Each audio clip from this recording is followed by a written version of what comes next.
স্বাগতম hello মুভিখোর YouTube চ্যানেলে। আজ আমরা আলোচনা করব বহুল আলোচিত এবং রহস্যে ভরা সিনেমা স্ত্রী ২ নিয়ে। এই পর্বে আমরা জানব স্ত্রীর আসল পরিচয় এবং তার অতীত সম্পর্কে। যারা প্রথম পার্ট দেখেছেন তারা জানেন যে কিভাবে এই সিনেমা আমাদেরকে ভয়, রহস্য এবং বিনোদনের এক অনন্য অভিজ্ঞতা দিয়েছিল। দ্বিতীয় পর্বে সেই অভিজ্ঞতা আরও গভীর এবং জটিল হয়েছে। তাই আজকের ভিডিওতে আমরা সিনেমাটির গল্প, চরিত্র এবং গুরুত্বপূর্ণ টুইস্টগুলো বিশ্লেষণ করব। সিনেমার শুরুতে আমরা চান্দেরি গ্রামের দৃশ্য দেখি। এখানে আমরা একটি মেয়েকে দেখি যে রাতের বেলায় সিগারেট খাওয়ার জন্য বাইরে বেরিয়েছিল।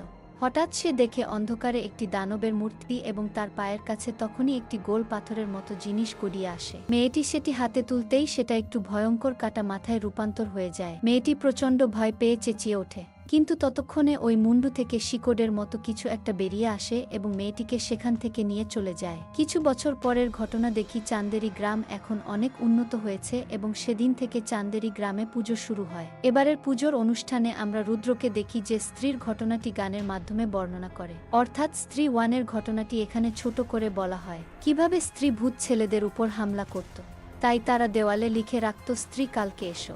পরে তাদের গ্রামকে ভিকি স্ত্রীর ভূতের হাত থেকে রক্ষা করে। স্ত্রীর সমস্ত শক্তি তার চুলের বেনুনিতে ছিল। সেই বিনুনি কেটে স্ত্রীকে হারানো হয় এবং তার সাথে স্ত্রীর সম্মান ও মর্যাদাও দেওয়া হয়। তারপর তাদের গ্রামে স্ত্রীর একটি বিশাল মূর্তি স্থাপন করা হয়েছে যেখানে লেখা আছে ওই স্ত্রী রক্ষা করো। যাই হোক, এবার আমরা পরের দিনের দৃশ্য দেখি এবং দেখি যে রুদ্রর কাছে একটি চিঠি আসে। পোস্টম্যান বলে দেখে তো মনে হচ্ছে প্রেমপত্র, কিন্তু খাম খুললে দেখা যায় সেখানে চান্দেরি পুরাণ বইয়ের কিছু ছেঁড়া পাতা ছিল যেখানে মাথা কাটা কিছু ভূতের ব্যাপারে লেখা ছিল। এবার আমরা ভিকিকে দেখি যে আপন মনে ছাদে বসেছিল। সে সময় সে দেখে সেখানে শ্রদ্ধা আসে। ভিকি তাকে দেখে অবাক হয়ে যায় আর বলে, এতদিন পর আপনি, কত মনে করেছি আপনার স্মৃতি। তখন শ্রদ্ধা বলে, মাঝে মাঝে দেরি করে আসাই ভালো। তারপর ভিকি শ্রদ্ধার কাছে যেতেই মুখে মদের গন্ধ পায় এবং অবাক হয়ে বলে, আপনি মদও খান? এবং তখনই শ্রদ্ধা তাকে ঠাটিয়ে একটা চড় মারে। তারপরের সিনে আমরা বুঝতে পারি ওটা শ্রদ্ধা ছিল না, সেটা আসলে রুদ্র ছিল। এবং রুদ্র বলে, ঠিক সময় না থামালে তো আমাকে চুমা দিয়ে দিতি। আসলে ভিকি এটা ইমাজিন করতেছিল যে শ্রদ্ধা এসেছিল। রুদ্র বলে, ও আর আসবে না, ও ছলনা করে গেছে। এতদিন যেহেতু আগের স্ত্রীটির ঘটনার পর থেকে শ্রদ্ধা একবারও গ্রামে আসেনি, তাই ভিকি একে ওকে শ্রদ্ধার ইমাজিন করতে থাকে। যাই হোক, তারপর দ্রুত ভিকিকে চিঠিতে আসা সেই পাতাগুলো দেখায়। চিঠির সাথে একটি চিরকুট ছিল, তাতে সাবধান করে লেখা ছিল ও আসবে, অর্থাৎ কেউ তাদের সতর্ক করার চেষ্টা করছে। কিন্তু ভিকি এসব কথায় পাত্তা দেয় না, কারণ তারা মাথা কাটার ওই বিষয়ে জানত না। এবার সে তার বন্ধু বিট্টুর সাথে দেখা করে। এবার আমরা দেখি বিট্টুর একটা নতুন গার্লফ্রেন্ড হয়েছে যার নাম চিট্টি। সে খুবই মডার্ন একটি মেয়ে, আর বিট্টু চিট্টিকে ভিকির টাকা দিয়ে প্রতি মাসে গিফট কিনে দেয়। আর প্রতি সোমবার বিট্টু চিট্টির বাড়িতে রাতের বেলায় লুকিয়ে লুকিয়ে যায়। অন্যদের কাছে সে দেখায় যে সে আসলে রোমান্স করতে যাচ্ছে, কিন্তু সেখানে যে চিট্টিকে ঘুম পাড়ানোর গান শুনিয়ে ঘুম পাড়াতো। এরমই একদিন বিট্টু চিট্টিকে ঘুম পাড়িয়ে আসছিল। তখনই হঠাৎ তার ঘর থেকে প্রচণ্ড চিৎকারের আওয়াজ আসে এবং আমরা দেখি মাথা কাটা ভূত চিট্টিকেও তুলে নিয়ে যায়। গ্রামের সব মানুষেরা তাকে খুঁজতে বের হয়। এই সময় রুদ্র মাটিতে বিশাল বড় একটি পায়ের ছাপ দেখতে পায়। এবার ওখানে সামনে একটি গাঁজাখোর ভিখারি টাইপের লোক শুয়েছিল। সেও বলে মাথা কাটা ভূত চিট্টিকে নিয়ে গেছে, কিন্তু সে গাঁজাখোর হওয়ায় তার কথা কেউ বিশ্বাস করে না। এমন সময় ভিকি দেখতে পায় দূরে কারো ছায়া দেখা যাচ্ছে এবং সে সেই ছায়া মূর্তিকে ফলো করে। কিছু দূর গিয়ে সে নুপুরের আওয়াজ পায় এবং ভিকি ভাবে হয়তো স্ত্রী ফিরে এসে গেছে, কিন্তু তাকে অবাক করে শ্রদ্ধা সেখানে আসে। ভিকি তো প্রথমে বিশ্বাসই করতে পারছিল না। তারপর যখন দেখে শ্রদ্ধা সত্যি সেখানে এসেছে, সে এতে প্রচণ্ড খুশি হয় এবং রীতিমতো নাচতে শুরু করে দেয়। কিন্তু শ্রদ্ধা তাকে বলে এখন এসবের সময় নাই। সে জানে চিট্টিকে কে নিয়ে গেছে এবং বাকি মেয়েদের কেউ সে-ই নিয়ে গেছে। এ মাথা কাটা সেই লোক যে স্ত্রীকে হত্যা করেছিল। তারপর ভিকি সেখান থেকে চলে আসে এবং ভিকি, রুদ্র আর বিট্টু সে পাতাগুলি দেখতে থাকে যা চিঠির সাথে এসেছিল এবং সেখান থেকে জানতে পারে এই মাথা কাটা ভূতের ইতিহাস কি। কান্দারি গ্রামে চন্দ্রভান নামক একজন মুখিয়া ছিল। চন্দ্রভান ষাঁড়ের মতো শক্তিশালী অহংকার ছিল এবং সে 1 নম্বরের লম্পট ছিল। সে মনে করত নারীরা কেবলমাত্র ভোগ্যপণ্য এবং তাদের জায়গা রান্নাঘরে। চন্দ্রভান একজন নর্তকীর নাচ প্রায় দেখতে যেত। সে নর্তকীটি যখন বিয়ে করার কথা ভাবে তখন চন্দ্রভান এবং তার লোকজন সেটা সহ্য করতে পারে না। তারা ওই নর্তকীর প্রেমিকার গলা কেটে দেয়, তাদের দুজনকে জ্বলন্ত আগুনে পুড়িয়ে মেরে ফেলে, তাও তাদের সদ্যজাত কন্যা সন্তানের চোখের সামনে। তারপর ওই নর্তকীটি স্ত্রীর রূপে ফিরে আসে এবং চন্দ্রভান ও তার লোকজনদের গলা কেটে মাটিতে পুঁতে দেয়। এই চন্দ্রভানই হচ্ছে সেই গলাকাটা ভূত। এতদিন স্ত্রী ভূত এই গ্রামের ছিল, সেজন্য সে আসার সাহস পায়নি, কিন্তু স্ত্রী এই গ্রাম থেকে চলে যাওয়ার ফলে সে এই গ্রামে ফিরে এসেছে। বিকিরা ভাবছিল হয়তো গ্রাম থেকে মেয়েরা অন্য কোথাও বা শহরে চলে যাচ্ছে, কিন্তু আসলে তা না। মেয়েরা গায়েব হয়ে যাচ্ছিল কারণ মাথা কাটা ভূত তাদেরকে নিয়ে যাচ্ছিল। তারপর তারা ভাবে মাথা কাটা ভূতকে মারতে হলে স্ত্রীকে আবার ফেরত আনতে হবে, কিন্তু কিভাবে? তারপর তারা একটা প্ল্যান বানায় যে তারা জানাকে ডেকে আনবে। যেহেতু জানাকে স্ত্রী ধরে নিয়ে গিয়েছিল, তাই তার সাথে এখনও স্ত্রীর সংস্পর্শ আছে। জানা পুরোপুরি এখনও সেই ঘোর থেকে বের হতে পারেনি। সেজন্য জানার বাবা মা তাকে তার কাজিন ভাস্করের বাড়িতে থাকার জন্য পাঠিয়ে দিয়েছিল, এবং ভিকি আর বিট্টু তার বাড়িতে যায় এবং গিয়ে জানাকে মিথ্যা কথা বলে যে চান্দেরি গ্রামে একটি নাটক হবে, সেজন্য তোমাকে নিয়ে যেতে এসেছি। এরপর আমরা দেখতে পাই যে জানার বাড়িতে কিছু একটা আওয়াজ হচ্ছে এবং ভিকি আর বিট্টু সেখানে গিয়ে দেখে যে সেখানে একটি নেকড়ে রয়েছে এবং এখানে স্ত্রীর সাথে ভেরিয়া সিনেমার কানেকশন করা হয়েছে। অর্থাৎ ভাস্কর যে নেকড়ে হয়ে গেছে সে হলো জানার কাজিন এবং জানা সেখানে গিয়ে থাকছিল, এবং বিট্টু আর ভিকি সে দরজা খুলে দেওয়ায় নেকড়ে বের হয়ে যায়। তারপর তারা মিথ্যা বলে জানাকে গ্রামে নিয়ে আসে, কিন্তু তারপর যখন তাকে সত্য কথা বলা হয় যে স্ত্রীকে খোঁজার জন্য তাকে আনা হয়েছে, জানা একদমই রাজি হয় না। সে প্রচণ্ড ভয় পেয়ে যায়, কিন্তু তারপর বাকিদের চাপে পড়ে রাজি হয়ে যায়। এরপর তারা স্ত্রী যেখানে আস্তানা ছিল সেখানে জানাকে নিয়ে আসে এবং তাকে চালাকি করে একলা ছেড়ে দেয় যাতে স্ত্রী আসে, কিন্তু তখনই হঠাৎ জানা গায়েব হয়ে যায়। এবার তারা তিনজন জানাকে খুঁজতে থাকে এবং দেখে জানা একটি গুহার ছাদে ঝুলছে, বলা যায় আটকে রয়েছে। তখনই জানা উপর থেকে পড়ে যায় এবং তার চোখ উল্টে যায় এবং আমরা দেখতে পাই জানা সেখানে মারা যায়। তার মৃত্যুতে বাকি সবাই খুব ভেঙে পড়ে এবং কান্না শুরু করে দেয়। ঠিক তখনই জানার প্রাণ আবার ফিরে আসে এবং তারা তাড়াতাড়ি সবাই ওখান থেকে পালায়, কিন্তু মাথা কাটা ভূতের মুন্ডু ততক্ষণে তাদের পিছু নিয়েছিল। জানা তার মুন্ডুতে আগুন ধরিয়ে দেয় এবং তারা গ্রামে ফিরে আসে, কিন্তু মাথা কাটা ভূত তখনও তাদের পিছু ছাড়েনি। তারা গ্রামে ঢুকে একটা হাতির মূর্তির খোলসের ভিতর লুকিয়ে পড়ে এবং ঠিক করে মূর্তির ভিতরে করে তারা বাড়িতে যাবে, কিন্তু তখনই সেখানে মাথা কাটা ভূত আসে এবং ভিকির গলা চেপে ধরে এবং বাকিদেরও ক্ষমতা ছিল না ভিকিকে বাঁচানোর। ঠিক তখনই সেখানে শ্রদ্ধা চলে আসে এবং তার জাদুর বিনুনে দিয়ে মাথা কাটা ভূতকে আঘাত করে। যেহেতু স্ত্রীর বিনুনির শক্তি শ্রদ্ধার কাছে ছিল, তাই এভাবে মাথা কাটা ভূতের বিরুদ্ধে লড়াই করতে সক্ষম হয়। সে তার বিনুনিকে ঘুরিয়ে ঘুরিয়ে মাথা কাটা ভূতকে মারতে থাকে, কিন্তু মাথা কাটা ভূত স্ত্রীর বেনুনি ধরে নেয় এবং এক আছাড়ে তাকে ফেলে দেয়। মাথা কাটা ভূত তাদের গ্রামের স্ত্রীর মূর্তিটা ভেঙে দিয়ে সেখান থেকে চলে যায় এবং পরের দিন তারা সবাই ঠিক করে যে করে হোক মাথা কাটা ভূতকে হারাতে হবে, কিন্তু কিভাবে হারাবে তারা সবাই চিন্তা করতে থাকে। এবার তারা পরের দিন জানার বাড়িতে যায়। সে এখনো খুব ভয় পেয়ে আছে, সে এখনো একটা ঘোরের মধ্যে আছে।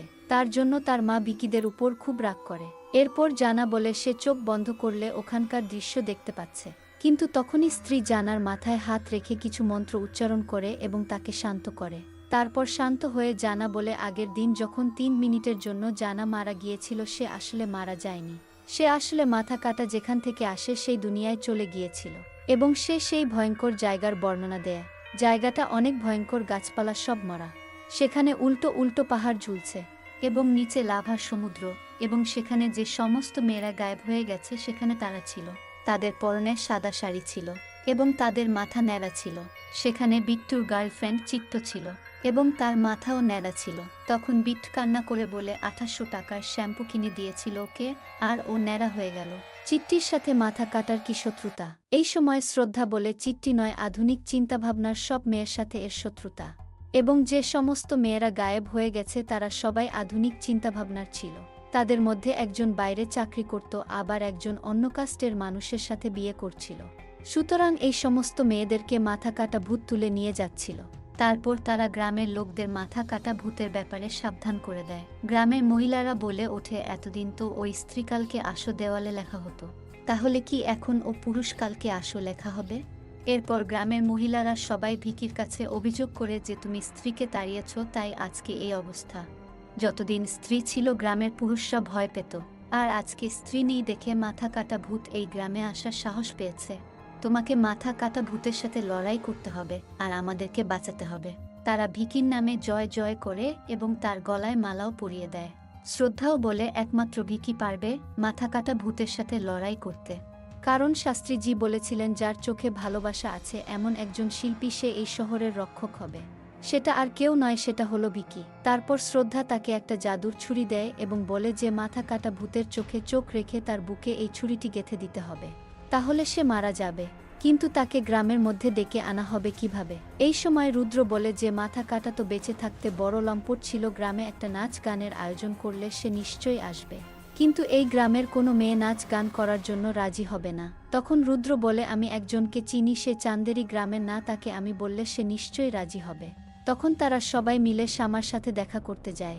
শ্যামা একজন নর্তকী ছিল এবং শ্যামার সাথে রুদ্রর কিছু একটা সম্পর্ক ছিল, তার জন্য শ্যামা এখানে নাচ গানের জন্য রাজি হয়ে যায়। এরপর এই নাচ গানের শেষে হঠাৎ গ্রামে কারেন্ট চলে যায় এবং মাথা কাটা ভূত সেখানে চলে আসে। ভিকি তার বুকে ছুরি মারতে গেলে সে তার কাটা মুন্ডুটা তুলে ধরে এবং তার চোখ থেকে হলুদ রশ্মি বের হয়ে আসে, যে কারণে গ্রামের যে ছেলেগুলো ছিল তারা সবাই বশীভূত হয়ে যায় এবং গলা কাটা ভূত শ্যামাকে সেখান থেকে তুলে নিয়ে যায়। কেউ কোনো বাধা দেয় না, এমনকি শ্রদ্ধাও তাদেরকে বাঁচাতে আসে না। এবং যাদের মাথা কাটা ভূত বশীভূত করেছিল তাদের আচরণ মাথা কাটা ভূতের মতো হয়ে যায়। তাদের মধ্যে বিট্টুও ছিল। তাদের সবার চোখের রং বদলে গিয়েছিল। তারা সবাই মিলে মহিলাদের ঘর বন্দি করে দেয়, গার্লস স্কুল বন্ধ করে দেয়, মেয়েদের হাত থেকে ফোন, নিউজ পেপার সবকিছু কেড়ে নেয়। তারপর শ্রদ্ধা আসে, কিন্তু ভিকি তার উপর রাগ করে আর বলে যে দিন মাথা কাটা ভূত এসেছিল সেদিন আপনি কোথায় ছিলেন? ও এত বড় ক্ষতি করে দিয়ে চলে গেল। শ্রদ্ধা বলে যে আমি সেদিন ইচ্ছা করেই আসিনি, কারণ আমি ভেবেছিলাম যে মাথা কাটা ভূত যখন এখানে আসবে আমি ওর আস্তানায় গিয়ে বাকি মেয়েদের বাঁচিয়ে আনবো, কিন্তু আস্তানায় ঢোকার যে দরজা আমি ওইটা ভেদ করে ঢুকতেই পারিনি। তুমি আমার উপর ভরসা করো, আমরা কোনো না কোনোভাবে ওকে হারাবো। কিন্তু ভিকি বলে কিভাবে ভরসা করব? আপনি আমার ব্যাপারে সব জানেন, কিন্তু আমি আপনার ব্যাপারে কিছুই জানি না। আপনি কে? আপনার কি নাম? কোথায় থাকেন? আমি কিছুই জানি না। লোকে আমাকে কত কিছু বলে বলে যে আপনি পিশাচিনী, কিন্তু তারপরেও আমি আপনাকে ভালোবাসি। কিন্তু আপনার আসল পরিচয়টুকু আমি জানি না। শ্রদ্ধা তাই শুনে বলে আমি যদি তোমাকে আমার আসল পরিচয় বলি তুমি মেনে নিতে পারবে না। সঠিক সময়ে এলে আমি ঠিকই তোমাকে সবকিছু বলবো। এরপর জানা এবং রুদ্র সেখানে চলে আসে। রুদ্র বলে যে আমাদের সাবধান করে চিঠিটা পাঠিয়েছিল, তার কাছে গেলে হয়তো আমরা মাথা কাটা ভূতের ব্যাপারে বিস্তারিত জানতে পারবো। এরপর যে পাঠিয়েছিল তার ঠিকানা চেক করে তারা এবং দেখে সেখানে ভূপালের পাগলা গারদের ঠিকানা দেওয়া, এবং তারা সেই পাগলা গারদে যায়। আর তারা দেখে সেখানে মাথা কাটা ভূতের শেষ বংশধর থাকে যে তাদের চিঠিটা পাঠিয়েছিল, কিন্তু সে মানসিকভাবে স্থিতিশীল নয়, তাই নিজেকে শাহজাহান ভাবে আর জানাকে মমতাজ ভাবছিল। তারপর জানা মেয়েলিভাবে মমতাজ সেজা তাকে জিজ্ঞাসা করে যে মাথা কাটা ভূতকে কিভাবে হারানো যাবে।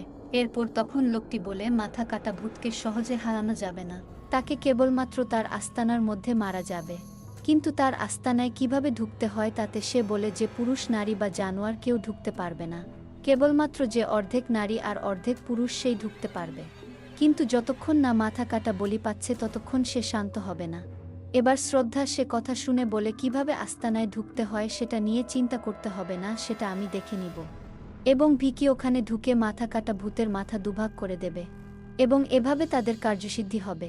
তারপর জানা বলে যদি এই প্ল্যানটা না কাজ করে আমার কাছে কিন্তু প্ল্যান বিও আছে। কিন্তু কেউ তার কথায় পাত্তা দেয় না। ভিকি তাকে জিজ্ঞাসা করে তুই আগে বিয়ের স্পেলিংটা বলতো, কিন্তু সেটা সে বলতে পারে না। অন্যদিকে গ্রামের সেদিন মহাপুজোর শেষ দিন ছিল এবং মহাপুজোর আরতি ছিল, কিন্তু গ্রামের যে সমস্ত পুরুষরা মাথা কাটা ভূতের বসেছিল তারা গ্রামের সব মহিলাদের ঘরে বন্ধ করে তালা দিয়ে দেয় এবং বলে যে আজকে রাতে আরতি শুধুমাত্র পুরুষরা দেবে। এবার অন্যদিকে ভিকি মাথা ফাটানোর প্র্যাকটিস করতে থাকে এবং তারা চারজন রাতের বেলায় মাথা কাটার আস্তানার দিকে রওনা দেয় এবং সেখানে ততক্ষণে বিট্টু চলে আসে, কিন্তু সে তখনও মাথা কাটা ভূতের বসেছিল এবং সে ভিকিদের আটকাতে সেখানে এসেছিল। জানা এবং রুদ্র তার মুখ বেঁধে ধরে রাখে। এবার শ্রদ্ধা ভিকিকে বলে যে এবার আমাদের এক হতে হবে, কিন্তু ভিকি আবার এ কথার অন্য মানে ভেবে লজ্জা পাচ্ছিল। তারপর শ্রদ্ধা তার কাছে যায় এবং জাদুর মাধ্যমে তার শরীরে প্রবেশ করে আর তাদের শরীর এক হয়ে যায়, অর্থাৎ অর্ধেক নারী এবং অর্ধেক পুরুষ। তার মাধ্যমে তারা ওই পাথরের দরজাটি ভেদ করে ভিতরে ঢুকতে পারে। ভিতরে ঢুকে তারা চারপাশের ওই ভয়ঙ্কর দৃশ্য দেখে ভয় পেয়ে যায়। এই সময় শ্রদ্ধা ভিকিকে আসল কথাটা বলে। সে বলে মাথা কাটা ভূত ততক্ষণ শান্ত হবে না যতক্ষণ না সে স্ত্রীর বলি পাচ্ছে। মাথা কাটা ভূতের কাছে শ্রদ্ধাই হলো স্ত্রী, কারণ স্ত্রীর বিনুনি শ্রদ্ধার কাছে আছে, তাই শ্রদ্ধাকে নিজের বলি দিতে হবে। এই কথা শুনে ভিকি খুব ভেঙে পড়ে এবং কিছুতেই রাজি হয় না। কিন্তু শ্রদ্ধা বলে, তুমি এখন স্বার্থপর হলে হবে না, বাকি মেয়েদের বাঁচানোর জন্য আমাকে বলিদান দিতে হবে। তারপর বাইরে আমরা দেখি জানা আর রুদ্র বসেছিল। আর আমরা আগেই জানি যে জানা চোখ বন্ধ করলে মাথা কাটা ভূতের আস্থানার ভেতরের দৃশ্য দেখতে পেত। তাই সে বাইরে বসে ভিতরের দৃশ্য দেখতে পাচ্ছিল। তাই সে বাইরে বসে ভিতরের সবকিছু রুদ্রকে বলতেছিল। এরপর ভিকি অন্য মেয়েদের কাছে যায় এবং ততক্ষণে মাথা কাটা ভূত চলে আসে এবং শ্রদ্ধা থেকে সমস্ত শক্তি চুষে নিতে থাকে। ভিকি এবং শ্রদ্ধা ভেবেছিল শ্রদ্ধার বলিদান দিলে বাকি মেয়েরা বেঁচে যাবে, কিন্তু তা হয় না। যখন মাথা কাটা ভূত শ্রদ্ধার শক্তি চুষে নিচ্ছিল তখন বাকি মেয়েদের মুখ থেকেও অমন আলো বের হচ্ছিল, কারণ শ্রদ্ধার সাথে বাকি মেয়েরাও কানেক্টেড ছিল এবং শ্রদ্ধা মারা গেলে বাকিরা মারা যেত। ভিকি এটা বুঝতে পেরে ছুটে আসে এবং মাথা কাটা ভূতের মুন্ডু 2 ভাগে ভাগ করে দেয়। সে ভেবেছিল এতে মাথা কাটা ভূত মারা যাবে, কিন্তু তাতে উল্টা ফল হয়। তার মুন্ডু 2 ভাগে ভাগ হয় এবং তার থেকে 2টা মাথা তৈরি হয়। তারপর সে এবং শ্রদ্ধা মিলে সে মুন্ডু শেষ করার চেষ্টা করে, কিন্তু তাতে আরও মুন্ডুর সংখ্যা বাড়তে থাকে এবং তারা দুজন মিলে তা সামলাতে পারছিল না। সে সময় শ্রদ্ধা বলে, স্ত্রীর যে তলোয়ার দিয়ে মাথা কাটা ভূতের মাথা কেটেছিল সে তলোয়ার দিয়েই ওকে খতম করতে হবে। এবং শ্রদ্ধা দেখায় যে একটি পাথরের মধ্যে তলোয়ারটি আটকানো রয়েছে এবং সে তলোয়ারটা ভিকি বের করতে পারবে, তবে মন থেকে চেষ্টা করলে একমাত্র বের করা সম্ভব। গায়ের জোরে সেটা বের করা যাবে না। এদিকে সে তলোয়ার বের করার চেষ্টা করছিল, কিন্তু সে পারছিল না। সে সময় মাথা কাটার একটি মুন্ডু এসে ভিকিকে কবজা করে নেয়, অন্য আরেকটি মুন্ডু শ্রদ্ধাকে কবজা করে নেয়। তখনই আমরা দেখি সেখানে ভাস্কর চলে আসে এবং সে নেকড়ের রূপ ধারণ করে এবং মাথা কাটা ভূতের মুন্ডু মুখ দিয়ে ছিঁড়ে ফেলে। আর এটা ছিল জানার প্ল্যান বি, যেটা সে আগে বলার চেষ্টা করেছিল, কিন্তু ভিকি শুনেনি। তারপরে মাথা কাটা ভূতের দেহ সেখানে হাজির হয় এবং তার সমস্ত মাথাগুলা তার সাথে মিলিত হয়ে আরও শক্তিশালী হয়ে ওঠে এবং সম্পূর্ণ রূপ ধারণ করে এবং সে নেকড়েকে এক ধাক্কায় ঘায়েল করে দেয়।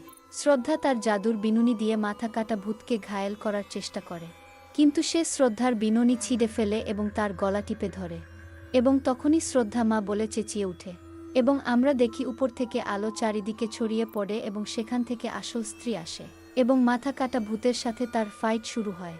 কিন্তু স্ত্রীর কাছে তার আগের বিনুনি ছিল না, তার সমস্ত শক্তি বিনুনিতেই ছিল, কিন্তু বিনুনি আগেরবারেই কাটা হয়েছিল, তাই তার ক্ষমতাও কমে গিয়েছিল। সে মাথা কাটা ভূতের সাথে পেরে উঠছিল না। তখনই ভিকি মন থেকে চেষ্টা করে তলোয়ারটা পাথর থেকে বের করতে সক্ষম হয় এবং তলোয়ারটা স্ত্রীর হাতে তুলে দেয়। স্ত্রী আরও একবার এই শয়তানের মুন্ডু 2 ভাগ করে এবং তার দেহ আর মুন্ডু আগুনে ফেলে দেয় এবং মাথা কাটা ভূত এখানে মারা যায়। একদিকে স্ত্রী জয়লাভ করে, অন্যদিকে গ্রামের মেয়েরা দরজা ভেঙে বেরিয়ে আসে আরতিতে যাওয়ার জন্য। স্ত্রী সেখান থেকে চলে যায় কারণ সে শ্রদ্ধার মা ছিল এবং তার জন্য সে তাকে সাহায্য করতে এসেছিল। তারপর মেয়েদের গ্রামে ফিরে আনা হয়।